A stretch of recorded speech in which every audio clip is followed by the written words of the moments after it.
Lahat magsabi, praise the Lord. Ang pinakamataas sa pagpupuri at pagluwalhati at pagdakila ay tanging sa ating pinakamamalapay ng Jesus lamang.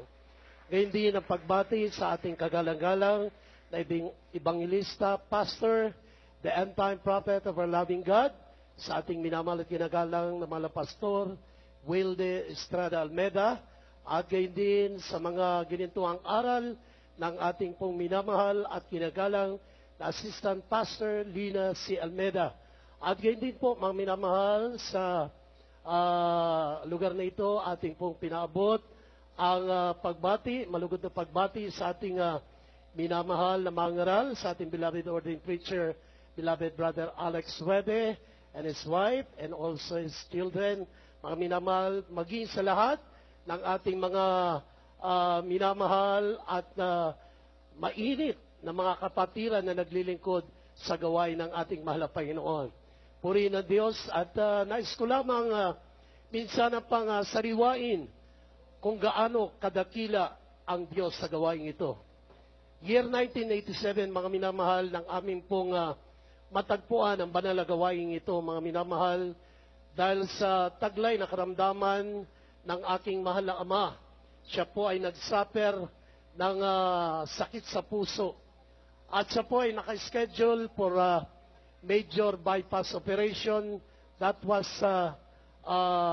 November ng taong 1987.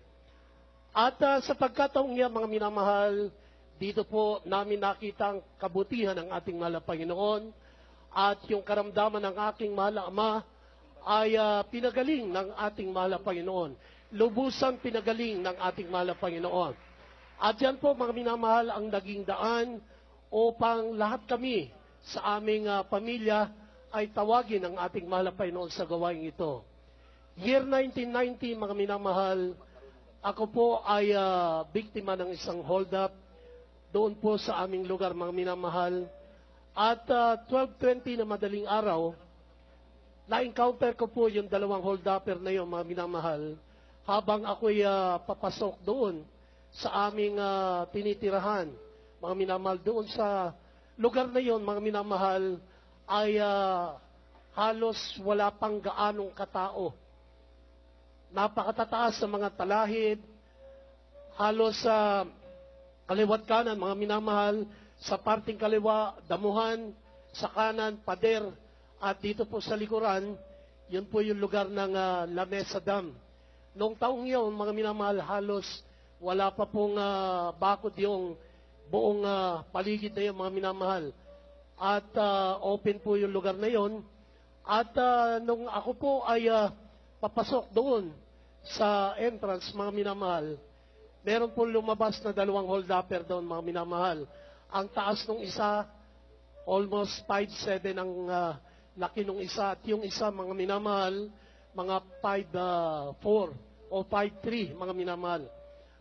At hindi po nagtagal, mga minamahal, binunot po yung kalibre 38 nung isa doon sa mga hold-upper na humarang sa akin. At ang sabi, pare, huwag ka maingay, hold up to. Akin na yung mga gamit mo. Pilit po nilang kinukuha yung aking gamit at maging yung kanyang kasama, mga minamahal. Nakita ko po, yung dala ng isang kanyang kasama, mga minamahal, yung tinatawag na homemade shotgun o yung sumpak, mga minamahal. Ngayon, nung pagkakataon niyo, mga minamahal, nakiusap ako doon sa mga taong niyo, mga minamahal. Ang sabi ko, pare, maawa na kayo, wala kayong pakikinabangan sa akin. Mga pagkain lang to, mga binili ko para sa aking mahal sa buhay.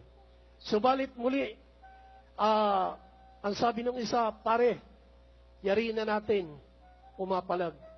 Naalala ko, mga minamahal, sa gawain ito, sa pangaral ng ating buting mahal na pastor, kapag tayo po ay nasa kagipitan na sitwasyon, mga minamahal, wala po tayong ibang tatawagan kung hindi ang ating mabait Diyos na lamang, mga minamahal. Amen. Subalit ang pagkataong iyo, mga minamahal, naghahalong kaba, takot sa inyong abang lingkod. Subalit ako'y nagtiwala sa ating mahal na Panginoon. Nanalangin po ko, mga minamahal, sabay rebuke, mga minamahal. Sa pangalan ni Jesus, hindi kayo magtatagumpay. Yung dalawa, mga minamahal, nagkahiwalay po sila. Yung may hawak na homemade shotgun, napunta sa likuran ko. At hindi ko po alam kung ano po ang naging sitwasyon. At yung nasa harap, yung may kalibre 38. Ang distansya po sa akin, mga minamahal, mga 2 metro ang pagitan. Pero kapag pilit nilang linalapitan ako, mga minamahal, pag binabanggit ko yung salitang, sa pangalan ni Jesus, hindi kayo magtatagumpay. Lumalayo po sila, mga minamahal. Sabi ko, mahal ang Panginoon. Tulungan niyo po ako, mahal ang Panginoon. Wala po akong magagawa. Bigla pong may lumabas na kulay puti na kotse. Mula doon sa pababa, kasi ang pasokan doon, mga minamahal, napakahaba. Magmula rito hanggang doon sa dulo, tapos papanik pa. Bigla pong may lumabas na kulay puti na kotse, mga minamahal. At yun ang nagsilbing way ng mahal na Panginoon para yung kanilang focus mapunta doon sa kotse. Sabi sa akin, huwag kang tatakbo ko, hindi yari ka. Pinagitnaan po ako nila, mga minamahal. Kabilaan po sila, mga minamahal. Sabay-sabay po kami tumingin doon sa kotse. At pagkalampas ng kotse niyo, mga minamahal, meron pong tumulak na puwersa sa aking dito sa likuran, mga minamahal. Tinulak ako na gano'n, yung puwersa na yun, mga minamahal. At yun ang naging daan para makalayo ako sa kanila ng mga ilang metro. Subalit sa hindi ko inaasahan, mga minamahal, yung pagkataon na yun. Yun po ang naging pamaraan upang barilin ako nung isa, mga minamahal. Nung isang hold-upper, binaril po ko, mga minamahal, malapitan ng kalibre 38. Pagputok po, mga minamahal, segundo lang, pagputok nung baril ng 38, pang! Sabay sigaw po ako, mga minamahal, hallelujah, praise the Lord. Bagsak po ako, mga minamahal, sa lakas ng puwersa, bagsak po ako, napaupo ako. Hawak ko yung dibdib ko.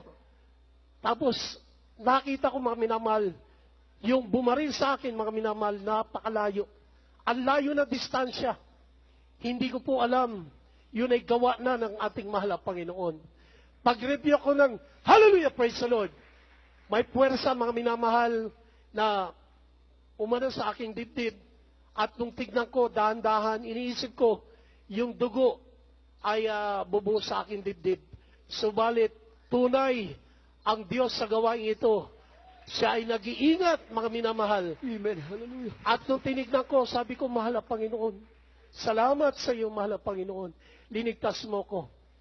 Sabi ko, mahal na Panginoon, magbabalik ako sa gawain na aming pinupuntahan. Sapagkat, mga minamahal, noong araw na yung mga minamahal, lingid sa inyong kalaman, katulad po ko sa mga baguhan ng mga naligtas. Masabi natin, mayroon tayong kaunting bagay na nais patunayan ng mahal na Panginoon. Na sa pamagitan ng gawain ito, mga minamahal, dito ko po napatunayan na ang kaligtasan na binigay sa atin ng ating mahal na Panginoon, ito po'y tunay at ito po ay magiging daan upang tayo ay dalhin doon sa kanyang piling sa langit. Purihin ang ating mahal na Panginoon. Mga minamahal, nung panahong yun, hindi po ko gaanong regular na dumadalo sa gawain ito. Minsan Sunday Christian, dahil meron po akong trabaho. Pero yung trabaho na po na aking tinanggap, ito po'y galing na sa ating mahal na Panginoon. Sa loob ng 3 taon at kalahati, wala po akong hanap buhay, local, abroad, nag-apply po ko niyan, mga minamahal. Halos lahat ng agency, pinasukan ko na.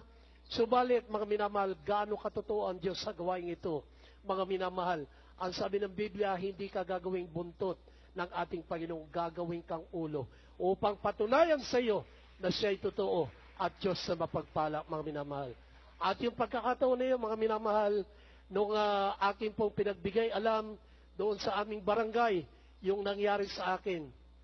Ang sabi sa akin nung barangay na yon, pinaka-head nila, mga minamahal, ang sabi, ano nangyari sa kanya?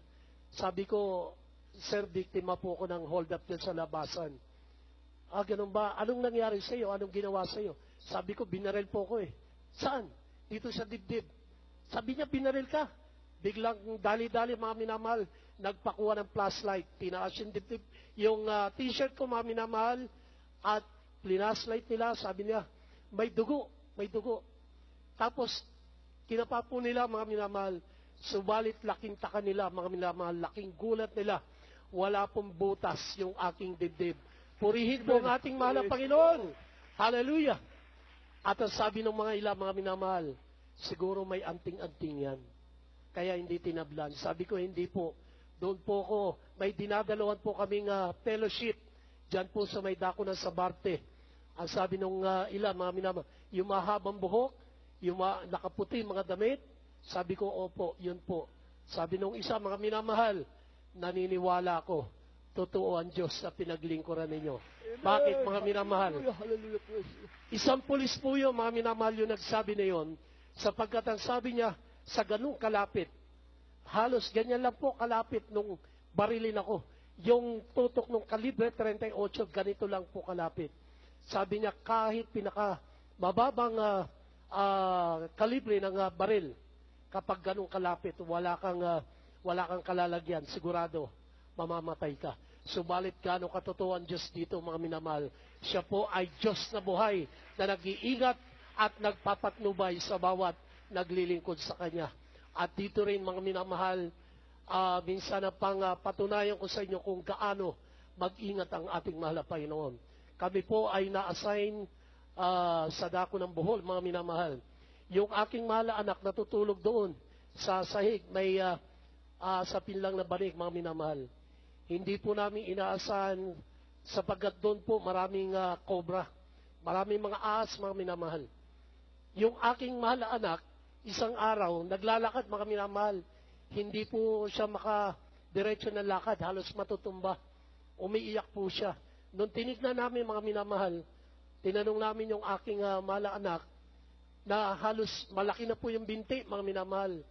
At pinagbigay, alam ko, doon sa aming mga kasama, mga prayer warrior, preachers, aming pong pinanalanginan, lineans po yan sa pangunat panalangin ng ating pong buting mahal na pastor, mga minamahal. At kinabukasan, mga minamahal, laking gulat ko po, mga minamahal, nung makita ko yung paa niya, halos nagdoble yung laki, mga minamahal, subalit, gaano kabuti ang Diyos. Yung kamandag, mga minamahal, nung ahas, bumaba doon sa may paa niya, mga minamahal, halos kasi laki ng botones. At pinaisip ng ating mahal na Panginoon, anuhin ko yung kamandag na yon, linisin ko, halos napakarami pong lumabas na mga bagay doon sa kanyang paa. Halos yung pamaga ng kanyang paa, nagbalik po sa dati, mga minamahal. Purihin po ang ating mahal na Panginoon. At sa loob ng 2 araw, mga minamahal, naging normal po ang sitwasyon ng aking mahal na anak. Purihin ang ating mahal na Panginoon. At nung malaman, mga minamahal, doon sa aming pong lugar na yon na aming pong tinitirahan, pinagbigay alam namin doon sa klinika, yung nag-aano po doon, nagbibigay ng mga sa center, mga minamahal, nagulat sila. Sabi nila, imposible. Sabi niya, imposible, kagating ka ng cobra, hindi ka namatay. Sabi ko, gaano katotoo ang Diyos namin, pinaglilingkuran sa gawain ito. Amen. Mga minamahal, ang sabi nung isa, mga minamahal, sabi niya, delikado, may kamandag pa yan, mga minamahal, saksakan natin ang antitetanus. Sabi ko, hindi na po kailangan, Diyos na po ang nagpagaling sa aking mahal na anak. Sabi niya, napailing lang po, mga minamahal. Subalit, mga minamahal, gaano katotoo ang Diyos sa gawain ito. Purihin ang ating mahal na Panginoon. Kaya nga, mga minamahal, bilang pasalamat sa ating mahal na Panginoon, sa lahat ng mga baguhan, na mga narito, mga minamahal, hindi po kayo nagkamali. Ito po ang tunay na iglesia ng ating Panginoon. This is the true church of God. Ang propeta ng Diyos ay narito sa banal na gawain ng Jesus Miracle Crusade. Kaya nga mga minamahal, lahat ng papuri at pagluwalhati at pinakamataas na pagsamba ay tanging sa ating malapay noon lamang. Praise the Lord. Purihin ang ating Panginoon.